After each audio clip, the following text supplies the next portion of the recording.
पढ़ा था क्या उसको घर जाके किसी ने?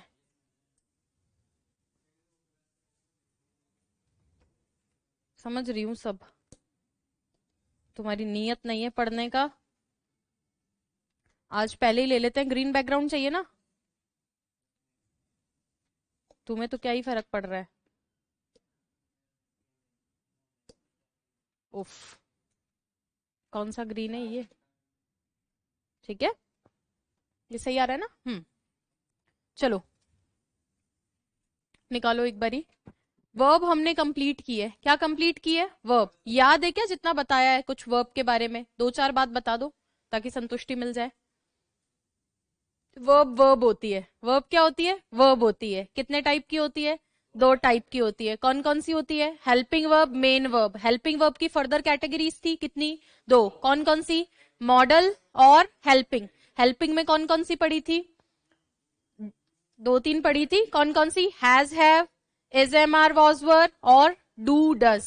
ठीक है, मॉडल देखे थे। मॉडल के बाद वर्ब की फर्स्ट फॉर्म हमेशा क्या? हमेशा। फिर आ गए मेन वर्ब पे। मेन वर्ब में दो कैटेगरी। कौन कौन सी? एक एक्शन होती है और एक लिंकिंग होती है। अब एक्शन कुछ नहीं, वही डायनामिक वाला ही केस है। लिंकिंग तो क्या करती है? लिंक करती है, जोड़ती है। क्यों उसको जरूरत क्यों पड़ती है लिंकिंग वर्ब की? भाई सेंटेंस कैसा होता है? Subject verb object. जैसे ही ऑब्जेक्ट की जगह क्या आ जाए? एडजेक्टिव, तो वर्ब क्या बन जाती है? Linking verb. ठीक है। और मैंने बोला था हर है इज नहीं होता इंग्लिश में। ठीक है, वो हम देखेंगे जब टेंस पढ़ाऊंगी। दूसरी चीज हम लोग पढ़े, डायनामिक वर्ब्स पढ़े और उधर स्टैटिव देखी। डायनामिक क्या करती है? एक्शन करती है। स्टैटिव एक्शन नहीं करती। किसको दिखाती है? स्टेट को। स्टेट क्या होती है? अवस्था। उनका कंटिन्यूअस बनता है क्या? कभी नहीं बनता। जनरली नहीं बनता, लेकिन उसके अपवाद हैं, एक्सेप्शंस हैं। और एक्सेप्शंस में आपको लिखवाऊंगी वन बाय वन। चलो उसके बाद हम और आगे बढ़े और हमने कहा कि टीवी है और आईटीवी है। टीवी कौन सा? Transitive verb. आईटीवी कौन सा? इन ट्रांजिटिव वर्ब। ट्रांजिटिव क्या होती है? सकर्मक। इसको क्या चाहिए? कर्म, ऑब्जेक्ट खुद के जस्ट बाद में। और इंट्रांजिटिव का ऑब्जेक्ट नहीं चाहिए, और जिद करे तो प्रेपोजिशन के साथ चाहिए। यहां तक कोई दिक्कत नहीं। रेगुलर इरेगुलर देखी थी, कुछ घर जाके देखी थी क्या उसमें से? हाँ देखो, अभी उसमें तो क्या है, और कम दे रखी है, और मुझे देनी है। मुझे लिटरली थोड़ा भी टाइम मिलेगा ना, मैं आपको वो दे दूंगी। आई अपोलोजाइज, माई मिस्टेक। मुझे वो शीट आपको दे देनी चाहिए, बट मैं लिटरली बुक पे बहुत ज्यादा मेरा टाइम उधर जा रहा है। बुक मुझे एज सुन एज निकलवानी है, वो इसीलिए सारी चीजें गड़बड़ हो रही है। क्योंकि इतना ज्यादा हिंदी लिखना पड़ रहा है इस बुक में, इतना ज्यादा हिंदी लिखना पड़ रहा है, इतना कभी नहीं लिखना पड़ा जितना लिखना पड़ रहा है। बस इसीलिए ज्यादा टाइम जा रहा है। अब we can take help of Google translator, लेकिन उसमें भी गलतियां होती है। कुछ का कुछ ही ट्रांसलेट कर रहा है। वस्तु को पता नहीं क्या चीज लिख के दे रहा है। चीज, इस चीज को इधर से बताएंगे तो फ्रॉम लगेगा। अरे चीज, चीज क्या होता है? तो बड़ा दिक्कत आ रहा है, उसकी वजह से थोड़ा सा बेयर करेंगे, बट मैं कर दूंगी इसको, है ना। अब लिखते हैं हम लोग। मैंने एडवर्ब्स पढ़ा दिए, पूरे हो गए, कुछ बचा है? टाइप्स ऑफ एडवर्ब्स लिखो। Types of adverbs. एडवर्ब्स होते क्या है? क्रिया विशेषण। हिंदी नहीं पूछ रही हूं, क्या काम करते हैं? सेंटेंस को, तुम भावुक मत हो, धीरे धीरे, है ना। हाँ, विशेषण की विशेषता पहले तो क्रिया की बताएंगे, तब ना क्रिया विशेषण। और यानी वर्ब की और एडजेक्टिव की और खुद एडवर्ब की। एडवर्ब के काम तो तीन है। कौन कौन से? वर्ब की, एडजेक्टिव की और एडवर्ब की। चलो यहां तक की बात क्लियर है। उसके बाद मैंने कहा कुछ फंक्शन होते हैं भाई। एक चीज और लिखवाई थी कि एडवर्ब को सेंटेंस में जुड़ने के लिए प्रेपोजिशन की जरूरत नहीं होती। लिखा था क्या हमने? ठीक है, लेकिन हमें पता तो हो एडवर्ब कौन सा है, तो उसके लिए मैं क्या लिखवा रही हूँ? Types of adverb. यहां तक किसी को कोई भी दिक्कत नहीं है ना? चलिए अब देखो, टाइप में सबसे पहले लिखो आप टाइप वन एडवर्ब्स, जो आपके होते हैं मैनर, एडवर्ब ऑफ मैनर। अभी सिर्फ इनको मैं आपको इंट्रोड्यूस कर रही हूं, आगे हम और पढ़ेंगे इनको। Adverb of manner. Adverb of manner. Manner क्या होता है? मैनर्स सुने हैं क्या? मैनर, तरीका। ठीक है, चलो अब पढ़ो सभी लोग चुपचाप। बार बार पूछोगे बुक के लिए तो भी वही जवाब रहेगा, आएगी तो मैं खुद ही बता दूंगी। मैं नहीं चाहती कि बुक जाए। Adverb of manner. मैनर वाला जो एडवर्ब होता है उसको पहचानने का तरीका रहता है कि ये हाउ का जवाब देता है। किसके लिए? वर्ब के लिए हाउ का जवाब। किसके लिए? वर्ब के लिए हाउ का जवाब। जो नाउन के लिए हाउ का जवाब दे वो कौन होता है? इतना टाइम लगता है क्या? नाउन के लिए जो हाउ का जवाब दे वो क्या होता है? एडजेक्टिव। श्योर। विशेषण क्या करता है? संज्ञा की विशेषता बताता है। और वही काम वर्ब के लिए, क्रिया के लिए कौन करता है? एडवर्ब। और जवाब किस चीज का? कैसा का।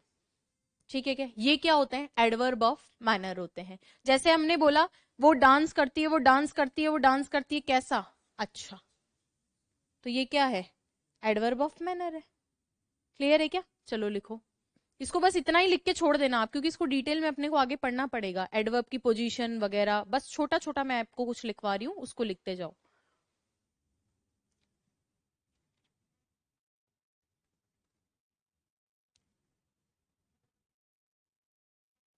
Well, fast, hard,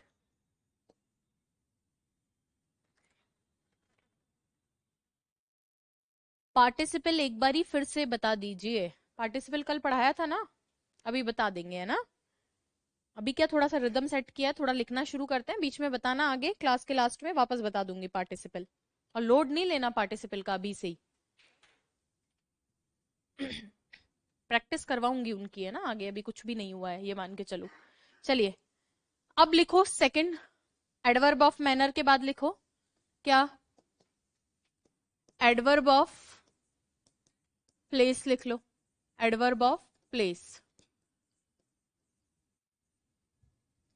adverb of place.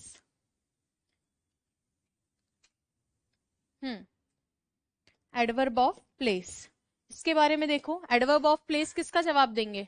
Where का। ये वर्ब के लिए किसका जवाब देते हैं? वेयर का।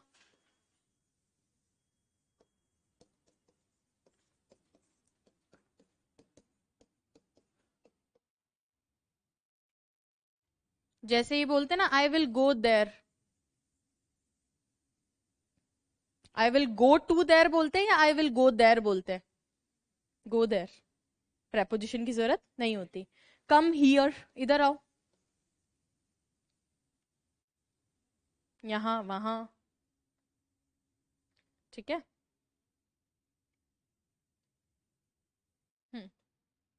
थर्ड लिखो यही, adverb of time.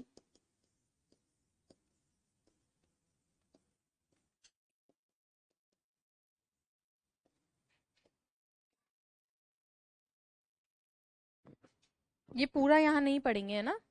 Adverb of time ये किसका जवाब देता है? व्हेन का। व्हेन का जवाब।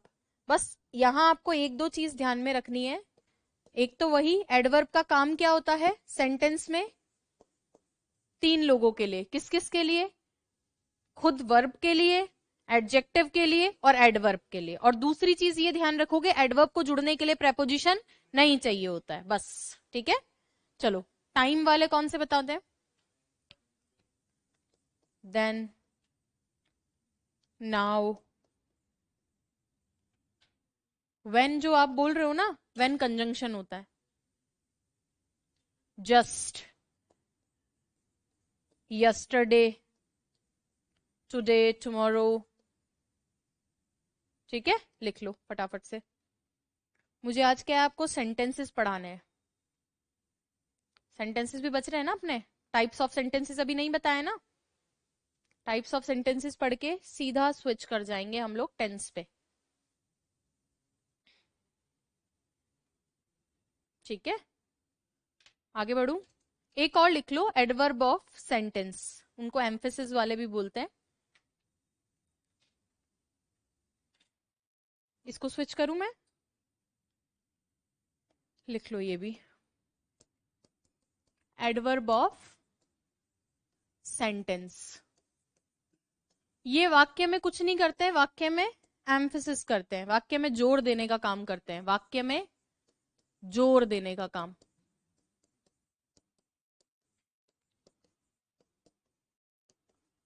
जैसे जनरली,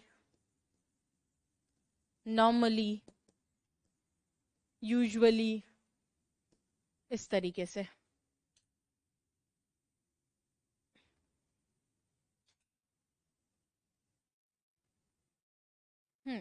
ये रिकॉर्डेड मिल जाएगी प्लीज। आप लेट क्लास क्यों ज्वाइन करते हो, टाइम पे ज्वाइन किया करो, है ना। यहां तक की बात समझ में आई। एक छोटी सी चीज नोट डाल के लिखवा देती हूँ, फिर दिमाग से निकल जाएगा। ये लिखा तो दिमाग में आ गया। एडवर्ब अपन ने पढ़े।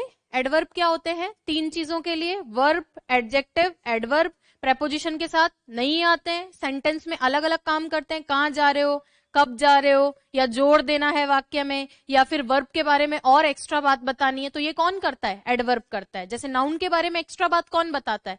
एडजेक्टिव। वैसे ही वर्ब के बारे में एडवर्ब बताएगा। एक चीज बस इतना सा लिख लो, नाउन के अंदर एल लग के, जनरली नाउन के अंदर एल लग के एडजेक्टिव बन जाते हैं, और एडजेक्टिव में एल लग के एडवर्ब बन जाते हैं। ये कभी कभी आपको देखने को मिलते भी होंगे, देखा है क्या? ये एक छोटी सी बात नोट डाल के लिख लो आप लास्ट में।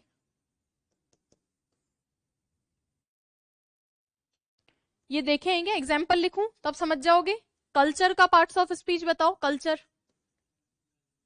अरे पार्ट्स ऑफ स्पीच पूछ रही हूँ। पार्ट्स ऑफ स्पीच जब भी पूछूं आगे से तो तुम्हें बताना है नाउन है, एडजेक्टिव है, वर्ब है। क्या है? तुम्हारा कल्चर, मेरा कल्चर। बोलते हैं तुम्हारा मेरा कल्चर अलग है, तो कल्चर क्या है? नाउन है। ये क्या है? कल्चर है। ये भाई टीका क्यों निकाल रहे हो? कल्चर है। क्या है? कल्चर है। कल्चर के आगे एल लगाया, क्या बना? कल्चरल। अरे व्यक्ति कैसा है? कल्चरल है। कल्चरल इवेंट होता है, तो इसका मतलब एडजेक्टिव बन गया। ऐसे ही देखो, नेशन, नेशन नाउन है क्या? ये क्या है? देश है। हमारा देश, तुम्हारा देश, उनका देश, इसका देश, मेरा देश। लगाओ एल।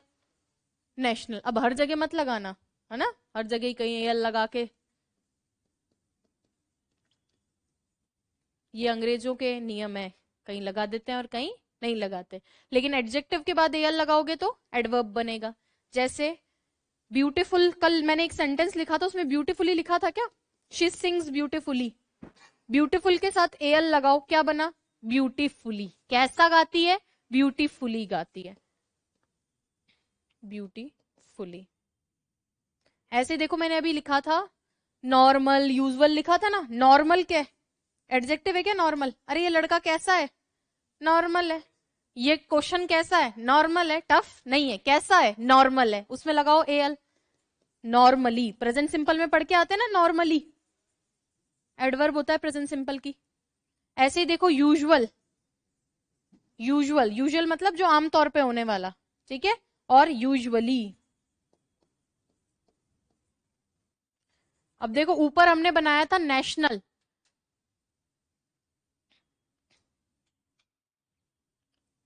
और एल वाई लग के भी बन जाते हैं।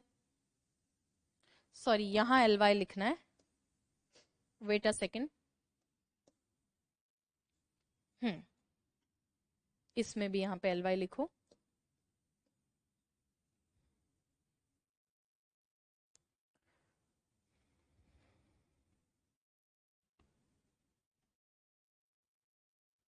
कोई बात नहीं, नोटिफिकेशन का प्लीज बी अवेयर।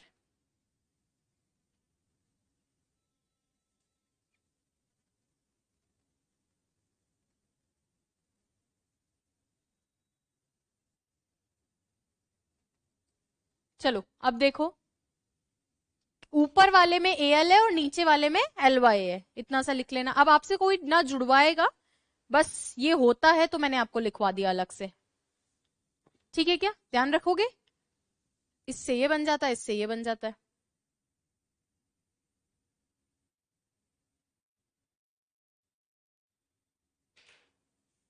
ठीक है। और नाउन कभी कभी एल वाई भी ले लेता है एडजेक्टिव बनाने के लिए, बट तुम्हें बनाना नहीं है ना। अब एक चीज लिखो, टाइप्स ऑफ सेंटेंसेस। अच्छा, टाइप्स ऑफ सेंटेंसेस नहीं, अभी तो दो चार पार्ट्स ऑफ स्पीच बचे ना। अरे इसको साइलेंट कर दो, है ना। अब कौन सा पार्ट्स ऑफ स्पीच बचा है नेक्स्ट बताइए? मोनू यादव, नेक्स्ट कौन सा पार्ट्स ऑफ स्पीच लिखवाना है मुझे? ऊपर वाले में एडवर्ब के बाद प्रेपोजिशन लिखो, नेक्स्ट हेडिंग डालो प्रेपोजिशन। कौन सा नंबर है? प्रेपोजिशन 6 नंबर है, ठीक है। हाँ जी, प्रेपोजिशन की हेडिंग डाले। अगला 6, फिर 7, 8 और 9, 10। उसके बाद पार्ट्स ऑफ स्पीच खत्म, एक सेंटेंस स्ट्रक्चर्स पढ़ेंगे और उसके बाद हम शिफ्ट कर जाएंगे तुरंत टेंस पे। प्रेपोजिशन क्या होते हैं? ये वो वर्ड्स होते हैं जो सेंटेंस में जोड़ने का काम करते हैं, सेंटेंस को या सेंटेंस में किसी वर्ड को। देखो, दो वाक्यों को जोड़ने का काम तो कंजंक्शन करता है, जो इसके नेक्स्ट में लिखवाऊंगी। दो वाक्यों को जोड़ना है तो वो कौन करेगा? कंजंक्शन। लेकिन वर्ड्स को भी तो जोड़ना पड़ता है, शब्दों को भी तो जोड़ना पड़ता है, तो शब्दों को जोड़ने का काम कौन करता है? प्रेपोजिशन। शब्दों को जोड़ना क्यों है? कई सारे कारणों से जोड़ना पड़ता है। मान लो सेंटेंस में कोई नाउन जुड़ना चाहती है, कैसे जोड़ोगे? जुड़ना क्यों चाहती है? कि हम जानते हैं कि ट्रांजिटिव वर्ब तो अपने बाद ऑब्जेक्ट ले रही है, इंट्रांजिटिव नहीं लेती, तो उसको चाहिए होगा। और सिर्फ इंट्रांजिटिव ही नहीं, कई और सारे ऑब्जेक्ट होते हैं एक्स्ट्रा इन्फॉर्मेशन के लिए। जैसे के लिए का अर्थ देना है तो फॉर लगाना पड़ेगा, कहीं जाना है तो टू लगाना पड़ेगा, कहीं से सेपरेट टाइम करना है तो टिल लगाओगे, बाय लगाओगे, फ्रॉम लगाओगे, ये सब हमें लिखना पड़ेगा ना। तो वर्ड्स को जोड़ने का काम ये क्या करता है? It connects words. शब्दों को जोड़ने का काम। किसको जोड़ने का काम? शब्दों को जोड़ने का काम। और वाक्यों को जोड़ने का काम कंजंक्शन करता है। अब इसमें देखो, दो तीन तरीके के प्रेपोजिशंस होते हैं और प्रेपोजिशन सिलेबस का एक पार्ट है, बहुत इंपॉर्टेंट पार्ट है, और ये चैलेंजिंग पार्ट भी है। चैलेंजिंग वो भी बता देती हूँ क्यों परेशानी क्रिएट करता है। एक प्रेपोजिशन तो रहते हैं सिंगल प्रेपोजिशंस, यानी एक सिंगल वर्ड को आपने लिखा है और वो प्रेपोजिशन है। जैसे मैंने लिखा ऑफ। ऑफ का मतलब क्या होता है? दो चार अर्थ रहते हैं, काकी के भी रहता है, में से भी रहता है, संबंध भी बताता है। इसके बाद में एक ओ डबल एफ ऑफ भी तो होता है, सेपरेशन को भी दिखाता है और बंद होने को भी दिखाता है। उसके बाद में एक होता है फ्रॉम, आप कहां से संबंधित हो उसको भी बताता है, टाइम लिमिट भी बताता है, यहां से लेकर यहां तक, from this to this, place हो चाहे टाइम हो। इसके बाद में अगर मैं बात करूं, अबाउट होता है क्या?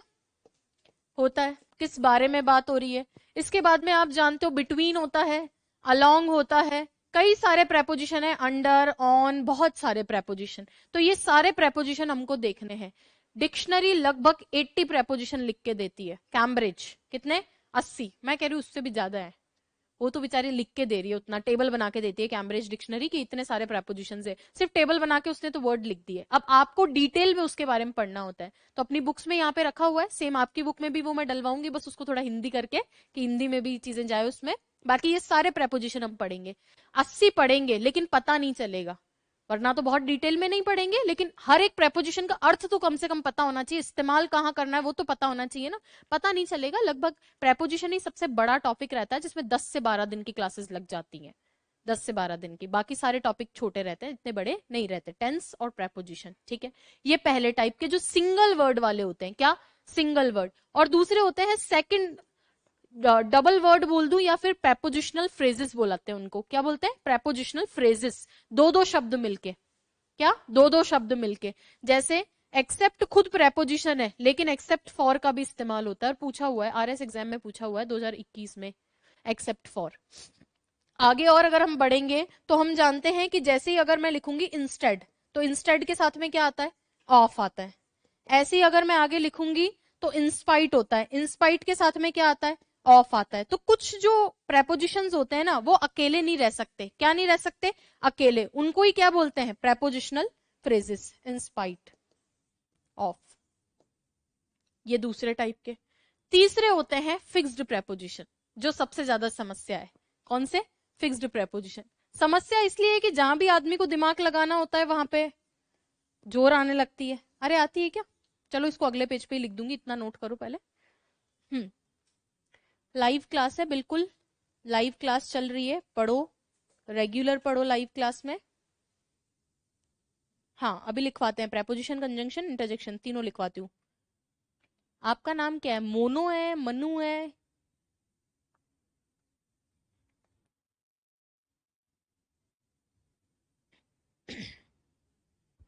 हम्म लाइव क्लास अगर लेनी है आपको मनु मीना, तो आप डेली 4 बजे अवेलेबल रहा करो एप्लीकेशन पे। प्रेपोजिशन क्या होते हैं भाई? शब्दों को जोड़ने का काम करते हैं। कौन कौन से टाइप के होते हैं? सिंगल वर्ड भी होते हैं। सिंगल वर्ड प्रेपोजिशन लिख दूं क्या ब्रैकेट में? ये कौन से हैं? सिंगल वर्ड वाले। और कुछ कौन से होते हैं? Prepositional phrases. Prepositional phrases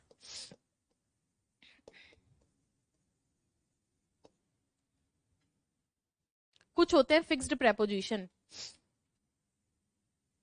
live class नहीं ले पा रहे हो, एक बारी ऑफिस वाले नंबर पे कॉल कर देना, है ना, करवा देंगे, फ्रेजल्स करवा देंगे, है ना। बुक मिल जाएगी होम डिलीवरी में, बट बुक आए तो। जल्दी से लिखे सभी। चलिए, यहां तक कोई दिक्कत? कुछ नहीं कर रहा अभी तो, मैं सिर्फ समझा रही हूं आपको। प्रेपोजिशन बड़ा टॉपिक है, कवर करेंगे इसको, इसीलिए बाद में करवाते हैं जब तुम थक जाते हो। ठीक है, अब देखो अगला, फिक्स्ड प्रेपोजिशन भी लिख लो। कौन से प्रेपोजिशन होते हैं? Fixed preposition.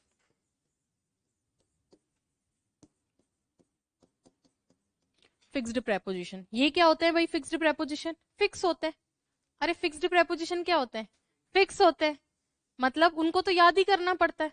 जैसे मैं अगर आपको बोलूं सरप्राइज, तो सरप्राइज के साथ में क्या आता है? एट आता है। प्लीज्ड बोलूं तो प्लीज्ड के साथ में क्या आता है? विद आता है। शॉक्ड बोलूं, शॉक के साथ में क्या आता है? एट आता है। नोन बोलूं तो नोन के साथ में क्या आता है? टू आता है। ऐसे एस्टोनिश्ड बोलूं, एस्टोनिश्ड के साथ में क्या आता है? एट आता है। गुड या बैड बोलूं, उनके साथ में क्या आता है? एट आता है। तो कुछ चीजें फिक्स्ड है। अबाइड बोलूं, अबाइड बाय होता है। अधियर बोलूं, अधियर टू होता है। इंसिस्ट बोलूं, इंसिस्ट ऑन होता है। तो ये कुछ फिक्स्ड है कि उन्होंने कह दिया कि ये ऐसा ही लिखना है, इसमें आप कुछ नहीं बदलाव करोगे। तो ये चीजें कैसे होंगी याद? याद ही करनी है।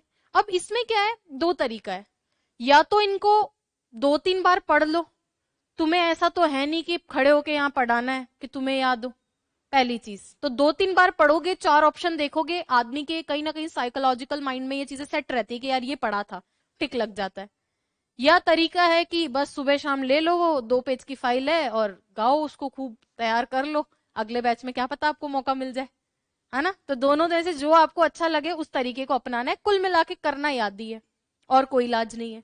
और प्रेपोजिशन, जो फिक्स्ड प्रेपोजिशन होते हैं, इसमें भी 2-3 तरीके रहते हैं। एक बार ये लिखो, फिर बताती हूँ फिक्स्ड प्रेपोजिशन कैसे आते हैं।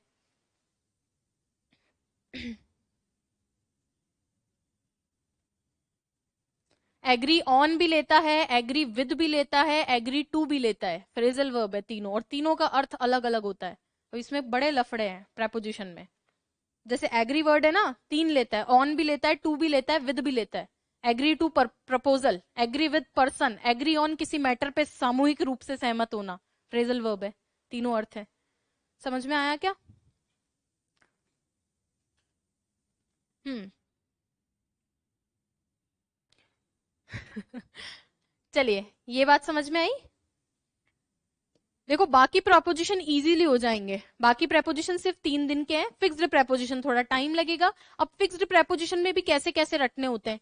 कुछ वर्ब होती है जो अपने बाद में फिक्स्ड प्रेपोजिशन लेकर और अलग अर्थ देती है, उनको हम बोलते हैं फ्रेजल वर्ब। सुना है क्या नाम फ्रेजल वर्ब?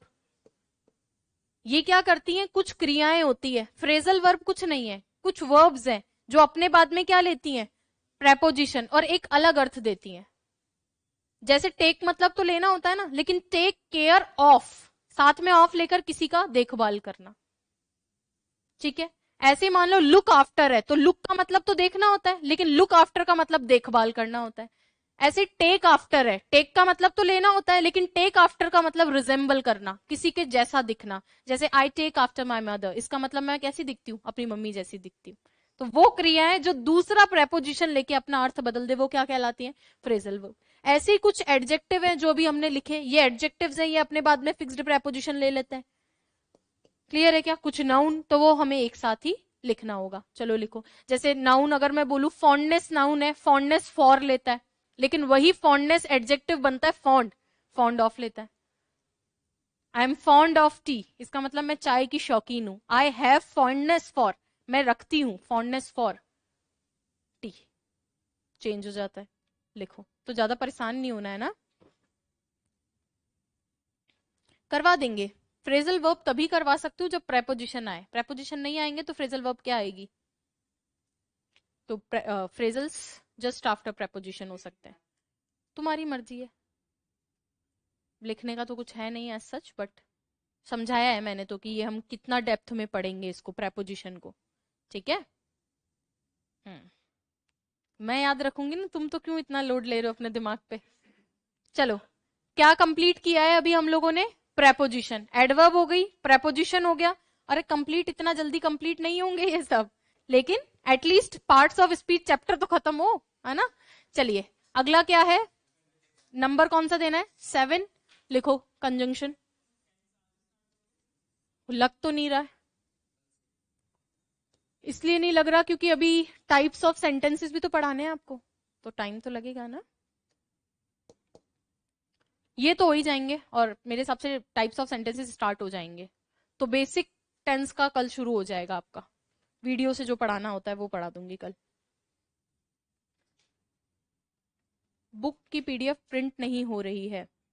हाँ, गुड एट लिखा हुआ है सुमित. गुड एट का मतलब किसी चीज में स्किल्ड होना. जैसे I am good at driving, दो आई एम नॉट, मुझे नहीं अच्छी ड्राइविंग आती, लेकिन आई एम गुड एट, किसी चीज में आप स्किल्ड हो उसके लिए. अगला है कंजंक्शन. कंजंक्शन क्या करता है?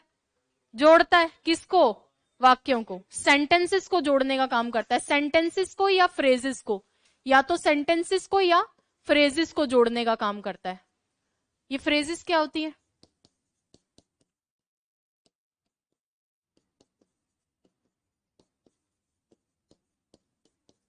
और वर्ड्स को भी जोड़ सकता है, लेकिन वो वर्ड्स एक्चुअली जुड़ते नहीं है, वो कॉमन फैक्टर होते हैं.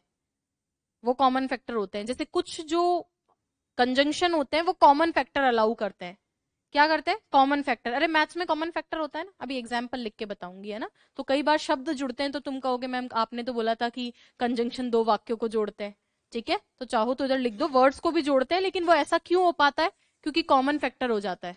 अभी लिख के दिखाऊंगी एग्जाम्पल में. तो कंजंक्शन किसको जोड़ते हैं? सेंटेंसेस को और फ्रेजेस को. सेंटेंस क्या होते हैं? वाक्य. फ्रेजेस क्या होते हैं? उपवाक्य. अरे छोटे छोटे वाक्य भी तो होते हैं, वाक्य के बच्चे. उपवाक्य हिंदी में देख के आते हो ना.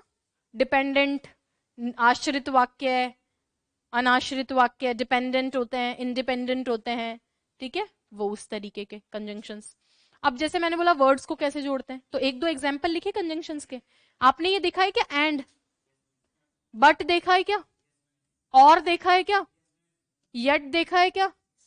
Yes ma'am, yes ma'am. All दो देखा है क्या? और कोई बताओ. हाउ एवर देखा है क्या? और क्या देखा है, तो जल्दी बताओ. एडवर्ब है. और सो देखा है क्या? देयर फोर देखा है क्या? अरे बिटवीन प्रेपोजिशन है सर. बिटवीन टू पीपल बोलते ना, बिटवीन टू पर्सन्स. और चलो लिखो. वो बताऊंगी आगे, है ना. टाइप होते हैं वो इसके. ये लिखो पहले. हम्म. देखो, बुक की पीडीएफ निकल तो जानी चाहिए, फिर भी मैं एक बारी टेक्निकल टीम से बोल दूंगी, चेक कर लेंगे. वैसे तो निकल जाना चाहिए. अच्छा हाँ, इसमें हो सकता है नहीं निकल रहा हो. इस कोर्स पे पता नहीं कौन सी सिक्योरिटी लग रखी है, मुझे भी नहीं पता. मुझे वो Z++ सिक्योरिटी मिली हुई है. एक्चुअली मेरा एक कोर्स बहुत भयंकर ढंग से टेलीग्राम पे फ्री मिल रहा था इससे पहले वाले एग्जाम का. तो इनको पता चल गया ये बात, संस्थान का नुकसान हो रहा है ना. कोई बोल रहा था मैम आपका कोर्स 300 रुपये में मिल रहा है. तो फिर संस्थान का नुकसान नहीं झेला जाएगा 1% भी. तो इसलिए इस पे पता नहीं कौन सी सिक्योरिटी है, इसलिए शायद हो सकता है डाउनलोड नहीं हो वीडियो या पीडीएफ कोई, तो मैं पूछ के बताऊंगी आपको. सेंटेंस, फ्रेजेस, वर्ड्स को जोड़ने का काम करते हैं. क्लियर है ये चीज? चलो, अब इसमें भी क्या है, कई सारे कंजंक्शन होते हैं, अलग अलग टाइप के कंजंक्शन होते हैं. उससे पहले ये वर्ड्स वाला एग्जाम्पल लिखवा दूं कि मैंने यहाँ वर्ड क्यों लिखा. आपने ये सेंटेंस तो देखा होगा, Ram and Shyam are going to party. Ram and Shyam are going to party. तो इसका मतलब तो जो मैंने पढ़ाया वो गलत हो गया भाई। एंड को मैंने क्या बताया, प्रेपोजिशन थोड़ी बताया, एंड क्या है, कंजंक्शन है। तो आप तो बोल रहे थे कि दो वाक्य आते हैं, वाक्य तो एक ही है, यहां तो दो शब्द आ गए। ये कॉमन फैक्टर हो रखा है। यानी सेंटेंस ऐसा था, Ram is going to party and Shyam is going to party. ये कॉमन फैक्टर होके, क्योंकि कुछ कंजंक्शन कॉमन फैक्टर करवाते हैं। जैसे आपका जो है एंड करवाता है, बट करवाता है, सो करवाता है, सारे नहीं करवाते, कुछ कुछ करवाते हैं। तो जब हम आगे कंजंक्शन टॉपिक पढ़ेंगे ना, तो उसमें बहुत डिटेल में पढ़ेंगे क्या क्या वो भी बताऊंगी। ये लिखो, एक और एग्जाम्पल लिखो नीचे, देखो, she did not talk to me, she did not talk to me, she did not talk to me but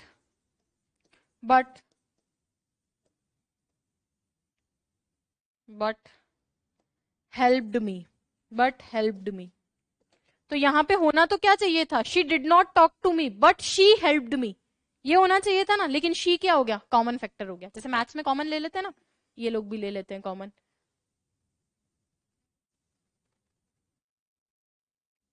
देखो, और लिख सकते हैं बट उसका अर्थ अलग है। हिंदी का और इंग्लिश का और अलग अलग होता है।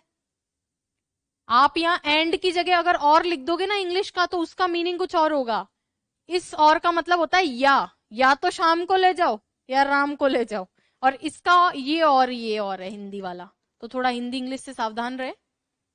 वो बोलते हैं ना बार बार, काली टंकी सिंटेक्स नहीं होती। तो काली टंकी खरीदो तो पहले देखो सिंटेक्स है कि नहीं है। चलूं आगे। कंजंक्शन में भी दो तीन तरीके की कंजंक्शन हम लोग को पढ़ना है। कौन कौन से पढ़ना है बताऊं? एक तो हम लोग पढ़ेंगे कोऑर्डिनेटिंग, कोऑर्डिनेटिंग कंजंक्शंस। कौन से पढ़ेंगे? Coordinating conjunction. आप लोग को भी मैं आज सेंटेंसेस पढ़ाऊंगी ना, तो उसमें आप लोगों को बताऊंगी कि अलग अलग टाइप के जो सेंटेंसेस होते हैं ना, कोऑर्डिनेटिंग कंजंक्शन से कंपाउंड सेंटेंसेस बनते हैं। कौन से सेंटेंसेस? कंपाउंड। कंपाउंड सेंटेंसेस किससे बनते हैं? कोऑर्डिनेटिंग से। और ये होते कौन कौन से हैं? फैन बॉयज, ये सारे यही है फैन बॉयज। कौन कौन सा है? फॉर, एंड, नॉर, बट, और, येट, सो। ये कंपाउंड सेंटेंसेस बनाते हैं। दूसरे होते हैं कोरिलेटिंग। कौन से होते हैं? Correlating conjunction. ये क्या होते हैं? जोड़े वाले। कौन से वाले? जोड़े वाले। जोड़े वाले जैसे आपने ये देखा होगा, आइदर के साथ और ही आता है। नहीं देखा तो अब देख लो। नाइदर के साथ नॉर ही आता है। नॉट ओनली के साथ बट ऑल्सो ही आता है। ऑल्दो के साथ यट ही आता है। तो जोड़े हैं ये। क्या है? बोथ है। अरे ठीक है, बोथ और एंड। तुमने पढ़ लिया, मैं समझ रही हूं। फिर क्यों पढ़ रही हो दोबारा, जब ट्वेल्थ में इतना पढ़ लिया था तो? अच्छा, चलो वो छोड़ो। हाँ, कोरिलेटिंग कंजंक्शन। तो तुम्हें कंजंक्शन नहीं पढ़ाना। कोरिलेटिंग कंजंक्शन ये जोड़े वाले होते हैं। इनके साथ में जोड़े ही आना चाहिए, है ना। जैसे नो सूनर देन, हार्डली के साथ व्हेन, हार्डली के साथ व्हेन, स्कैर्सली के साथ व्हेन, नो सूनर के साथ देन। ये डायरेक्ट क्वेश्चन आता है। यानी नो सूनर लिख दिया और आगे व्हेन लिख दिया तो गलत हो गया, क्योंकि नो सूनर के साथ क्या आएगा? देन। तो ये होते हैं जोड़े वाले। कौन से वाले? को रिलेटिंग, जिनका जोड़ा हो आपस में। ठीक है। और एक और रहते हैं अपने सबऑर्डिनेटिंग। कौन से? सबऑर्डिनेटिंग। लिखो, सबऑर्डिनेटिंग। अब इनको बहुत डिटेल में अपने को पढ़ना पड़ेगा, सबऑर्डिनेटिंग। क्योंकि आप बोलोगे मैम कंजंक्शन तो सिलेबस में ही नहीं है, फिर क्यों डिटेल में पढ़ाओगे? मैं जान रही हूं ना, आपके लिख दिया है एरर ढूंढो, करेक्शन करो। करेक्शन किसका करें? एरर तो कुछ भी हो सकती है, एरर कुछ भी हो सकती है, इसलिए ये सारे पढ़ने पड़ते हैं हमें। ठीक है। हम्म। Subordinating conjunction. सबऑर्डिनेटिंग कौन से होते हैं? जो जिसमें एक इंडिपेंडेंट और एक डिपेंडेंट क्लॉज हो। देखो ये वाले है ना कोऑर्डिनेटिंग, इसमें दोनों क्लॉज, दो वाक्य हैं और दोनों इंडिपेंडेंट है। दो वाक्य हैं और दोनों कैसे हैं? इंडिपेंडेंट है। जैसे अब आप हिंदी में पढ़ के आते हो ना, क्या पढ़ते हो इनको? कंपाउंड का हिंदी क्या होता है? संयुक्त वाक्य। दो वाक्य रहेंगे और दोनों अलग अलग रहेंगे। वो सुंदर है और अच्छा पढ़ाती है। उफ। आगे है सबऑर्डिनेटिंग। सबऑर्डिनेटिंग में एक वाक्य पे दूसरा वाक्य निर्भर होता है, ठीक है क्या? मैं पढ़ा रही हूं क्योंकि मुझे पैसा चाहिए, ठीक है। मैं क्लास लेने आता हूं ताकि पास हो सकूं, ठीक है। ये वही लड़की है जिसने मेरा पर्स चुराया था। अरे तुम नहीं, बट मेरी बात समझो, एक वाक्य दूसरे वाक्य पे निर्भर रहेगा, वो क्या होता है? सबऑर्डिनेटिंग। यहाँ इंडिपेंडेंट है, यहाँ पे क्या होता है? डिपेंडेंट क्लॉज रहता है। आश्रित वाक्य, तो आप इसको मिश्रित वाक्य शायद बोलते होंगे हिंदी में, क्या बोलते हैं? आश्रित या मिश्रित होता है? मिश्रित होता है ना। इसके भी एग्जाम्पल लिखवाती हूँ, ऊपर से लिखो, थोड़ा जगह खाली हो मेरे पास। ये चीज समझ में आई क्या? ऑनलाइन में देखो, ऑनलाइन में क्लास जब लेना शुरू करते हैं ना तो ठीक ठाक बच्चे होते हैं, सारे तो कभी भी लाइव नहीं आते, मैं जानती हूँ। सारे पढ़ते भी नहीं है, कोर्स लेके वेट करेंगे अभी तो 1-2 महीने का, 3 महीने का। कुछ तो फिर जब खत्म होने वाला होता है वैलिडिटी, तब बोलते हैं फोन करके थोड़ा बढ़ा दीजिए इसको, वैलिडिटी को। हम्म। देखो, टॉपिक्स तो मैं सारे ही करवाऊंगी, आपको तय करना है आपको कितने नंबर लाने हैं। अगर पहले ही ये सोच लो कि 10 का टारगेट रखोगे तो नंबर आएंगे 5। मेरी बात समझना, हम जो भी टारगेट रखते हैं वो जरूरी नहीं है 100% अचीव हो जाए। जो लोग फर्स्ट की तैयारी करते हैं वो सिलेक्शन में आते हैं, और ऐसा होता भी है इन जनरल। अभी तो पढ़ो पहले, है ना। थोड़े पढ़ते हैं फिर थोड़े गायब हो जाते हैं, क्योंकि ये ऑनलाइन का यही है, कंसिस्टेंसी। ये समझा क्या? कोऑर्डिनेटिंग कौन से होते हैं? कंपाउंड। दो वाक्य हैं, दो अलग अलग हैं, इनका पूरा लिखवाऊं क्या कौन कौन से हैं इसमें? लिख लो, वो मैं बोल रही हूं आप लिखो। लिख पाओगे क्या? For, and, nor, but. कभी कभी डायरेक्ट क्वेश्चन आता है कि कंपाउंड वाक्य कौन सा है, तो इनमें से अगर कुछ भी दिख जाए ना, फैन बॉयज में से कुछ भी दिख गया तो वाक्य कैसा हो जाएगा? कंपाउंड।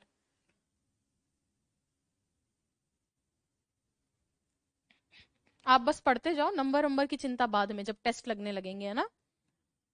फिर है कोरिलेटिंग कंजंक्शन। कोरिलेटिंग कौन से होते हैं? जोड़े वाले। ये जोड़े हमें याद होने चाहिए, है ना। मैं सारे जोड़े लिखवाऊंगी आपको, सो के साथ में दैट आता है, ये सारी चीजें। आगे देखो, सबऑर्डिनेटिंग कंजंक्शन, इसमें वाक्य क्या रहता है? निर्भर रहता है। अब ये कई प्रकार के रहते हैं, आगे पेज पलट लू, इसमें भी कई प्रकार के हैं। जैसे कुछ तो होते हैं कंडीशनल, शर्त वाले। जैसे आपने देखा होगा, इफ सुना है क्या? इफ, यदि से वाक्य शुरू होता है, वो किस प्रकार का कंजंक्शन है? कंडीशनल कंजंक्शन है। ऐसे ही इफ ओनली भी होता है,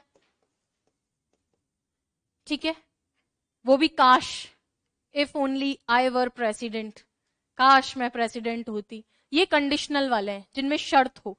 अनटिल, अनलेस, ये सब भी इसी में ही आते हैं। जब तक की नहीं वाला भाव रखने के लिए कंडीशनल है। चलो आगे आ जाओ, इसमें कुछ होते हैं रीजन वाले, जो कारण बताने के लिए आते हैं। जैसे बिकॉज हो गया, सिंस हो गया। सिंस प्रेपोजिशन भी होता है, सिंस कंजंक्शन भी होता है। सिंस प्रेपोजिशन भी होता है, सिंस कंजंक्शन भी होता है। सिंस एक ऐसा प्रेपोजिशन है जो 3 अर्थ में आता है। सिंस प्रेपोजिशन टाइम दिखाता है, सिंस कंजंक्शन टाइम भी दिखाता है, और रीजन भी बताता है। इस सिंस का अर्थ है क्योंकि, या चूंकि। जानते हो क्या? चूंकि समझते हो क्या? तो चूंकि, कोई लॉजिक या रीजन देने के लिए। और एक सिंस होता है जब से, कंजंक्शन होता है जब से। अब देखो, रीजन हो गया, रीजन के बाद में कंक्लूजन्स देने के लिए भी कुछ आते हैं। जैसे इसके बाद क्या हुआ? देयर फोर, सो, तो इनको रिजल्ट वाला भी बोलते हैं। कौन सा बोलते हैं? रिजल्ट वाले कंजंक्शन। जैसे सो हो गया, तो सो तो ऊपर लिख दिया है, तो यहां देयर फोर लिखो। देयर फोर, एट, एंड, इस तरीके से। आगे क्या हुआ? कंसिक्वेंटली, क्या परिणाम निकला? ये सारे परिणाम के लिए। इसके बाद में और भी आगे अपन बढ़ते हैं तो कंट्रास्ट वाले भी होते हैं। जैसे अभी बताया था ना, दो, ऑल दो, ये सब क्या है? कंट्रास्ट वाले हैं। दो, ऑल दो, हाउ एवर। टाइम वाले भी होते हैं। कौन से? टाइम वाले। जैसे भी बताया था, अंटिल, अंटिल शर्त और समय दोनों दिखाता है, ठीक है। ऐसे ही वेन, वेन भी तो टाइम का ही है, कंजंक्शन होता है वेन। ऐसे ही वाइल, वाइल भी तो टाइम का ही है। तो ये सारे, चलो लिखो। अब ये सब पढ़ने पड़ेंगे अपने को। हम्म।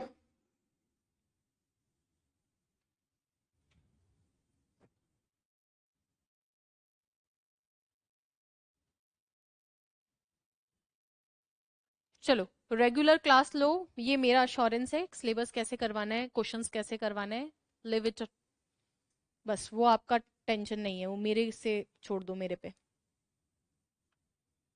एरर के क्वेश्चन आएंगे, करेक्शन ऑफ सेंटेंसेस के क्वेश्चन इसी टॉपिक से आते हैं, मैं क्वेश्चंस भी करवाऊंगी आपको, है ना। ये टॉपिक अगर पार्ट्स ऑफ स्पीच अच्छे से समझ लिया तो अब बाकी टॉपिक्स में ज्यादा दिक्कत नहीं आएगी।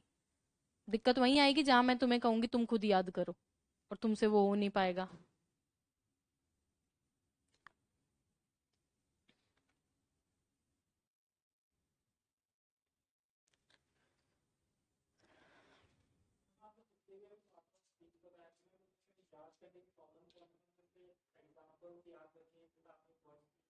अभी लास्ट में रिवाइज करवा दूंगी सारे पार्ट्स ऑफ स्पीच और बता दूंगी कि क्या पढ़ना है क्या नहीं पढ़ना है, ठीक है।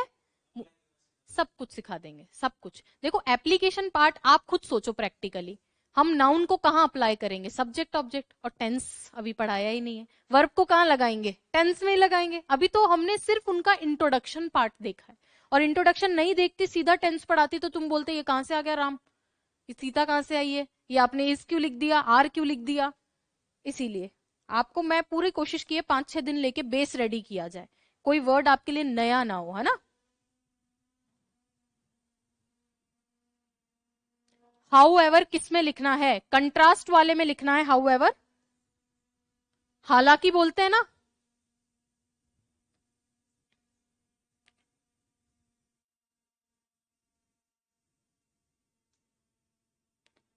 वह काफी बीमार था हालांकि बच गया, मतलब बीमार था तो संभावना थी कि कुछ बुरा हो जाए लेकिन बच गया, तो कंट्रास्ट है ना कि भाई बीमार था तो हो जाना चाहिए था लेकिन बच गया, तो कंट्रास्ट है। बट भी कंट्रास्ट होता है लेकिन वो कंपाउंड बनाता है, इसलिए कोऑर्डिनेटिंग में जाता है, सबऑर्डिनेटिंग में नहीं आता।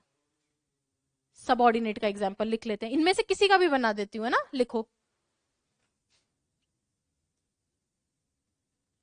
तुम्हारे से संबंधित ही बनाती हूँ। Unless you study you will fail, ठीक है। चलो और लिखे, हिंदी मुझे बता देना जहां जहां लिखना हो ना। I am studying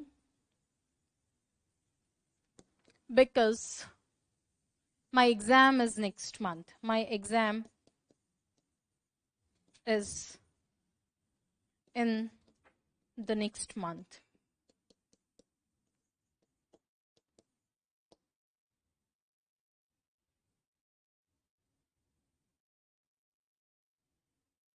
Since Virat Kohli, नहीं विराट कोहली नहीं, अभी ताजा ताजा लेकर आए ना वर्ल्ड चैंपियनशिप से चेस में, हाँ उनका लिख देते हैं, गुकेश।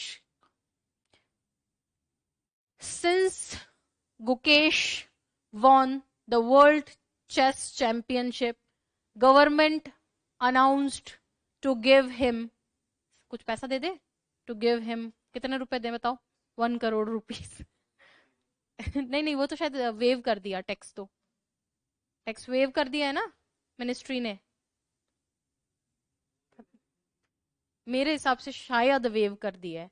वेव मतलब हटा देना टैक्सेस को, सबसे नहीं उसके से। वो बेचारा 7-8 करोड़ रुपए कमा के लाया है, कितना 11, और कितना कितना टैक्स लग रहा है, 4 करोड़, तो मतलब 7-8 बच रहा है उसके पास ना, तो एक आध मकान ले लेगा, एक आध गाड़ी लेगा, जब तो खत्म हो जाना है।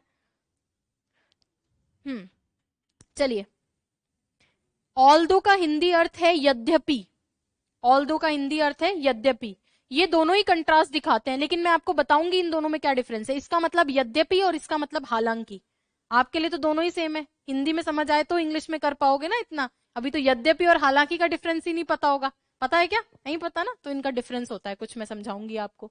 क्लियर है क्या। अभी हमने क्या पढ़ा, कंजंक्शन। क्यों पढ़ा, क्योंकि आगे हम पढ़ेंगे पार्ट्स ऑफ स्पीच में देखा कंजंक्शन क्या करते हैं, जोड़ते हैं, किनको, सेंटेंस को, या छोटे सेंटेंसेस हो उनको जोड़ देंगे, ठीक है। और अब और आगे अगर हम बढ़ेंगे तो कोऑर्डिनेटिंग, कोरिलेटिंग और सबऑर्डिनेटिंग। सबऑर्डिनेटिंग में ही कॉम्प्लेक्स सेंटेंसेस बनते हैं।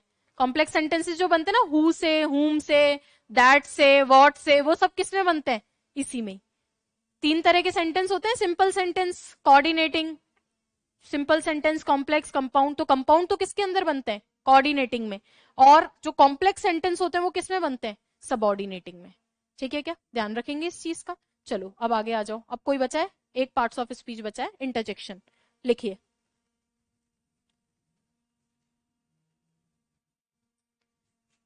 टेक्स्ट हटा दिया, देखो वो लोग भी अपडेटेड है। लिखो। नंबर कौन सा है? 8। 8 नंबर में क्या लिखना है? इंटरजेक्शन। कल मैं आपको ना ये सारे टाइप्स लिखवा ही दूंगी, ये भी लिखवा दूंगी, सिंपल, कॉम्प्लेक्स, कंपाउंड, एक बारी फिर से, है ना? फिर तो जब पढ़ेंगे तब आएंगे ही। इंटरजेक्शन। इंटरजेक्शन क्या होते हैं? ये भावनाएं दिखाने वाले वर्ड्स होते हैं। क्या? भावनाएं दिखाने वाले वर्ड्स। आप कुछ भी सेंटेंस कॉपी में लिखते हो तो कैसे पता तुम्हारी क्या भावना है? मान लो कोई चीज मुझे देख के बहुत खुशी महसूस हुई, अच्छा लगा, तो कैसे पता चलेगा कि मुझे अच्छा लगा? कुछ तो वर्ड होना चाहिए। जैसे हम बोलते हैं वाओ, क्या बोलते हैं? वाओ, तो वाओ से पता चल रहा है यार इनका अलग है ना?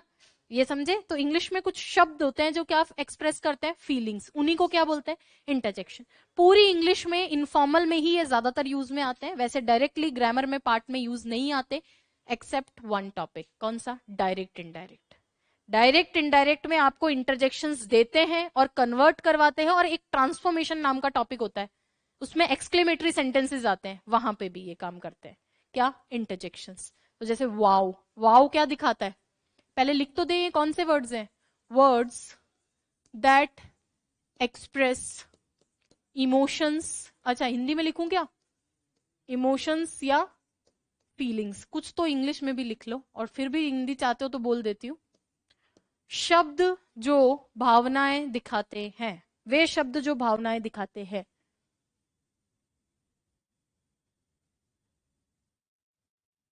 हाँ, एक छोटा सा पढ़ा देंगे आपको, सब कुछ करवाएंगे अभिषेक। एक्टिव, पैसिव, डायरेक्ट, इनडायरेक्ट सब करवा देंगे। पढ़ो तो, अभी टेंस तो करें पहले। इंटरजेक्शंस। ठीक है। जैसे हम बोलते हैं वाओ, बोलते हैं ना, वाओ मतलब कुछ सरप्राइज मिला हो, है ना? कोई चीज आपको अच्छी लगी हो। ये भी तो बोलते हैं ओ। अब ओ 2-3 बार बोल देता है आदमी। कोई चीज तुम नहीं जानते, अनजान हो, ओ ऐसे करते हैं। कोई मर जाता है तो भी बोलते हैं ओ। और हाँ, ही इज राइट। कोई मर जाता है तो भी बोलते हैं ना ओ माय गॉड। तो ओ 3-4 काम करता है। मान लो तुम कुछ गिफ्ट लेकर आए टीचर्स डे, और ओ गिफ्ट लाए हो, तो भी ओ बोलती हूँ। किसी के साथ कुछ ट्रेजेडी हुई, ओ, तब भी ओ बोलता है आदमी। कोई चीज नहीं जानते, ओ उसका टैक्स माफ कर दिया, तो 3-4 चीजों के लिए आता है ओ। ऐसे ही मान लीजिए अलास सुना होगा। अलास सुना है क्या? दुख, कोई मर जाता है, अलास, वो आदमी अब जिंदा। अब तुम तो देखो, तुमने नहीं सुना है। इंग्लिश मीडियम वाले बच्चों के आसपास रहा करो थोड़ा, वो बहुत, कोई गर्ल मिल जाए विशेषकर अगर इंग्लिश मीडियम से, तो उसके देखना, पूरे एक्सप्रेशन देखना, वो सारे इंटरजेक्शंस आपको समझा देंगे। ठीक है क्या? चलिए लिखो। हुर्रे, हुर्रे जानते हो क्या? हुर्रे, हुर्रे का मतलब मजा, बल्ले बल्ले। चलो लिखो। अरे हिंदी में नहीं, इंग्लिश में। ओ तेरी तो हिंदी है।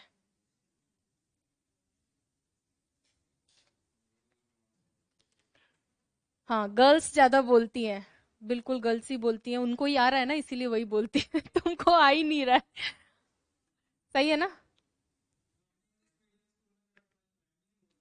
हाँ, बनाओ दोस्त बनाओ। चलो लिखो। ये लिखा क्या? इसको हम डायरेक्ट इनडायरेक्ट में बहुत डेप्थ में पढ़ेंगे। और क्यों पढ़ेंगे? क्योंकि क्वेश्चन आता है इससे, डायरेक्ट इनडायरेक्ट में और ट्रांसफॉर्मेशन ऑफ सेंटेंसेस में। इससे ये केस होता है। ठीक है। चलो, इंटरजेक्शन हो गया। इसको यहां मैं नहीं बता रही कुछ भी, क्योंकि हम जब डायरेक्ट इनडायरेक्ट पढ़ेंगे तो लिखेंगे कि हर शब्द क्या क्या अर्थ होता है, कैसे डायरेक्ट से इनडायरेक्ट में वो शब्द चेंज होगा। अब लिखो। 9 नंबर का अपना जो पार्ट्स ऑफ स्पीच होता है उसका क्या नाम है? डिटर्मिनर। लिख लो, इसको भी लिख लो।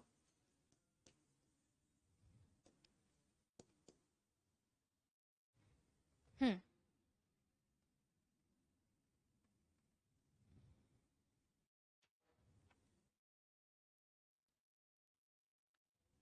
टाइम बहुत जल्दी खत्म हो जाता है। आप लोग को भी लगता है या मुझे पता नहीं? इसके बाद वाले बैच में तो ऐसा नहीं लगता, इसमें तो कुछ ज्यादा ही लगता है। डिटरमिनर। देखो, डिटरमिनर्स जो होते हैं वो किसके लिए आते हैं? मैंने आपको बताया है। कहाँ बताया? नाउन से पहले। आपको मैंने प्रोनाउन पढ़ाया था, उसमें एक नोट डाल के लिखवाया था। क्या लिखवाया था? प्रोनाउन को नाउन की जरूरत नहीं होती, लेकिन डिटरमिनर को नाउन की जरूरत होती। ठीक है क्या? बिल्कुल होती है। इसके जस्ट बाद लिखेंगे डिटरमिनर का ही एक पार्ट आर्टिकल है। आर्टिकल अलग नहीं होता है, वो भी नाउन को ही डिटरमिन करता है ना, इसका ही एक पार्ट है। अलग अलग तरीके के डिटरमिनर होते हैं, अभी लिखवा दूंगी, उसमें से एक आर्टिकल भी होता है।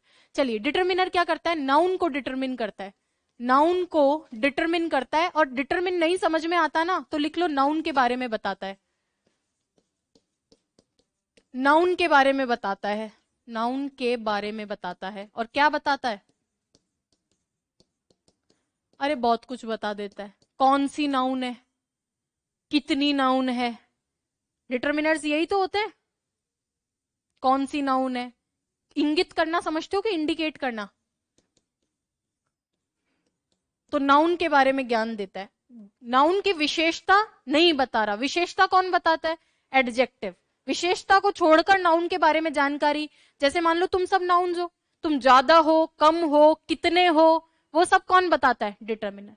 अब इसमें कुछ तो डेफिनेट होते हैं, कुछ इनडेफिनेट होते हैं। डेफिनेट मतलब मैंने बोल दिया 4 लड़के, तो ये डेफिनेट डिटरमिनर हो गया। हमारे सिलेबस में अब डेफिनेट को तो क्या ही पढ़ाऊं, 4 5 6 गिनती तो तुम्हें भी आ रही है। इनडेफिनेट डिटरमिनर्स हमको पढ़ने होते हैं, उसमें अलग अलग कैटेगरीज हैं। जैसे आर्टिकल खुद भी क्या होता है? एक डिटरमिनर होता है। ठीक है, आर्टिकल कौन कौन से होते हैं? ए एंड द, ये भी एक डिटरमिनर है। इसके बाद में आपके जो होते हैं, कुछ होते हैं डेमोन्स्ट्रेटिव।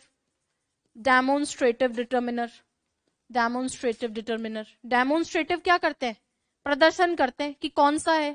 बताते हैं ना, पेन, कौन सा पेन? ये वाला। लड़के, कौन से लड़के? वो वाले लड़के। तो दिस, दैट, दीज, दोज, ये क्या होते हैं? डेमोन्स्ट्रेटिव होते हैं। दिस, दैट, ये सारे। अगला देखो, इसी तरीके से कुछ होते हैं नंबर डिटरमिनर्स। क्या होते हैं? Number determiners. नंबर वाले कौन से होते हैं? जो संख्या बताते हैं। अब संख्या दो तरह की होती है, एक फाइनाइट और एक नॉन फाइनाइट बोलो या इनफाइनाइट बोलो।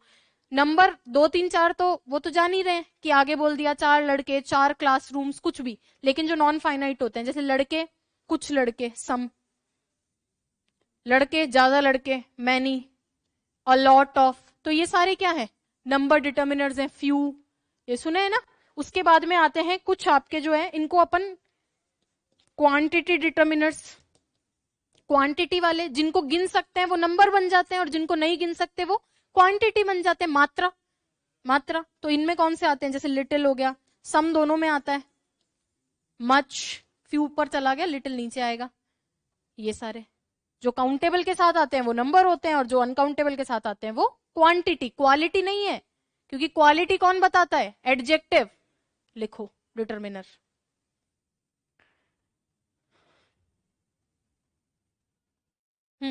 डिटरमिनर। डिटरमिनर क्या करता है भाई? डिटरमिन करता है। क्या करता है? डिटरमिन करता है, बताता है।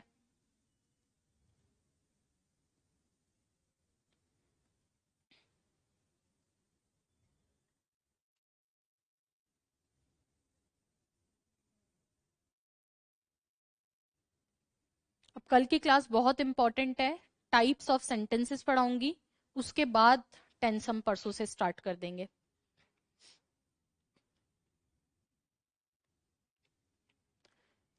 तब तक आप इन सारों को रिवाइज करोगे, है ना? जाना नहीं है अभी, आर्टिकल तो लिखवा दूं।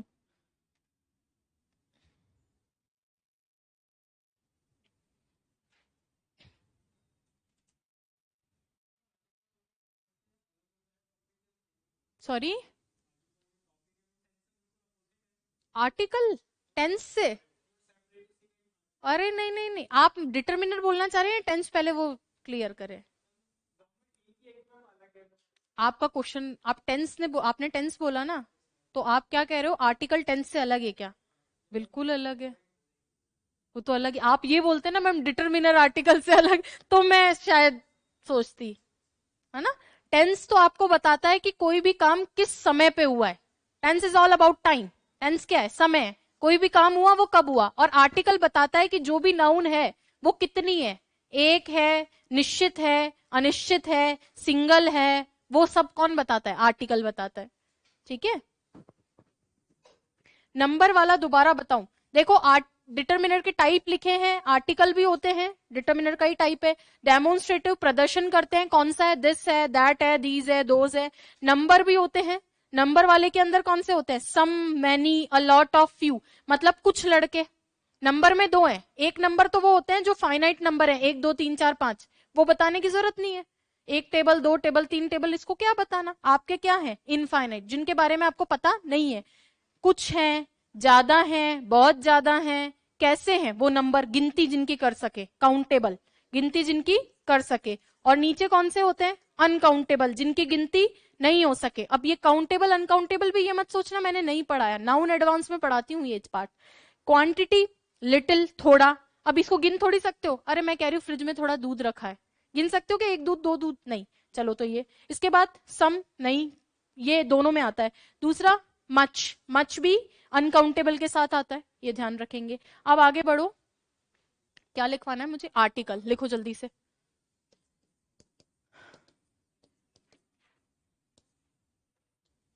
हम्म,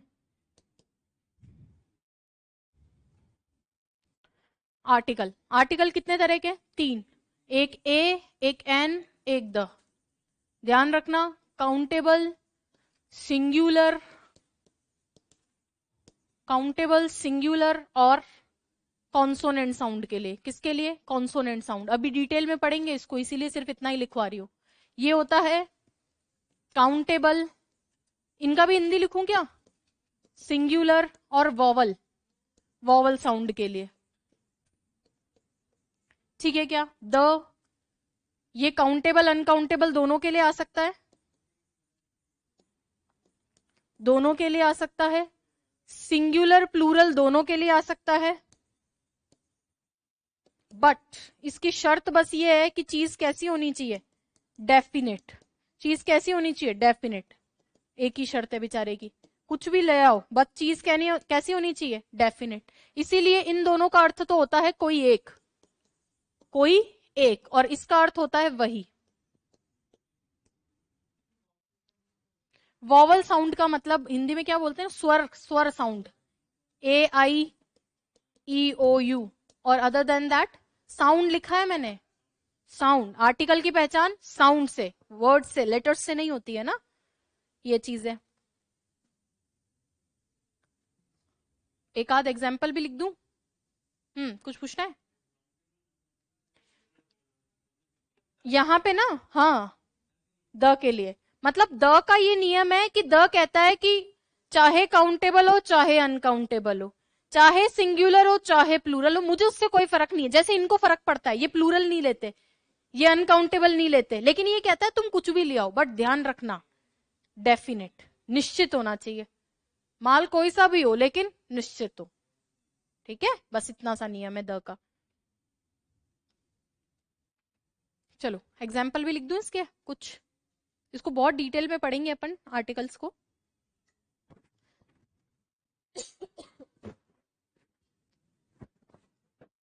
मंगवाऊं कुछ तुम्हारे लिए नीचे से, हम्म, देखो, अ बॉय का मतलब कोई एक लड़का, कोई एक लड़का, और द बॉय का मतलब, द बॉय का मतलब वही लड़का।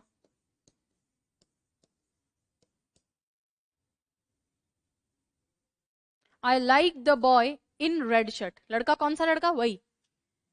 अ बॉय कोई एक लड़का, आई मेट अ बॉय, एक लड़के से मिले, चलो। अब देखो ऐसे गोल्ड है, गोल्ड अनकाउंटेबल होता है, गिन नहीं सकते गोल्ड को, कोई भी मटेरियल को नहीं गिन सकते, तो जीरो आर्टिकल है, कोई आर्टिकल नहीं आता अनकाउंटेबल के साथ, ए एन नहीं आता। लेकिन अगर मैंने द गोल्ड लिख दिया, इसका मतलब वही गोल्ड, वही गोल्ड, तो फिर आगे बताना पड़ेगा कौन सा, द गोल्ड ऑफ दुबई, कौन सा गोल्ड, दुबई का गोल्ड, ठीक है, ऐसे, ये डेफिनेट है। देखो आप लोगों के लिए तो चाय क्या, मैं हवा भी नहीं मंगवा सकती, ऑनलाइन में हो तुम।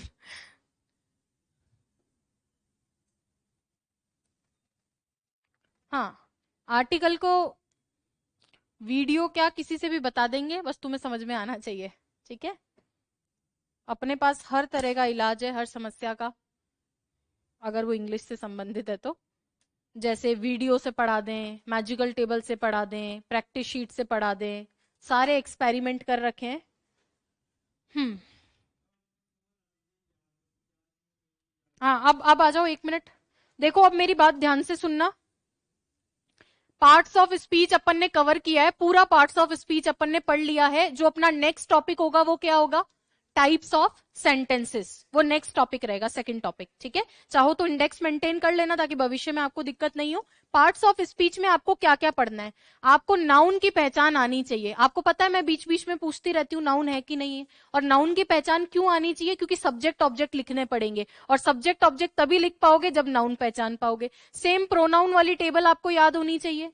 Same verb. अब वर्ब में आपको ये प्रकार तो किसी को पढ़ाने नहीं है कि फलाने में गए तो एक्शन आया, डायनामिक आया, स्टार्टिव आया, लिंकिंग आया, नहीं। बट आपको ये पता होना चाहिए स्टैटिव का मतलब क्या है, लिंकिंग का मतलब क्या है, टीवी का ट्रांजिटिव का मतलब क्या है, इंट्रांजिटिव का मतलब क्या है। इतना सा भी अगर ध्यान रखोगे तो आगे और प्रैक्टिस में आती जाएंगी चीजें।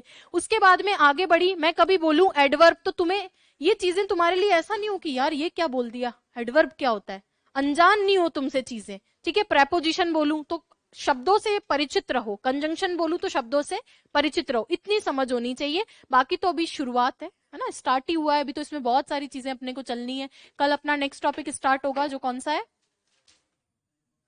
Types of sentences. Types of sentences के बाद सीधा टेंस रहेगा। ठीक है, चलिए thank you so much, next class में मिलते हैं। एक बच्चे ने पूछा था मैम पार्टिसिपल क्या होता है? पार्टिसिपल दो तरह के, एक्टिव भी होता है, पैसिव भी होता है। करते क्या है? एडवर्ब और एडजेक्टिव की जगह पे अगर आपको एडवर्ब और एडजेक्टिव एक सिंगल वर्ड में ना मिले, वर्ब मिले, तो उसको पार्टिसिपल बना देते हैं, और हुआ हुई का सेंस, वाला वाली का सेंस। बाकी अभी और लोड नहीं लेना है। ठीक है क्या? वेरी गुड, समझ में आ रहा है तो पढ़ते जाओ, रोज पढ़ो। एक एक क्लास डेली लोगे तो लोड नहीं पड़ेगा। वो तुम कोर्स को इकट्ठा करके जंग लगवा देते हो तब ज्यादा तकलीफ रहती है। Thank you.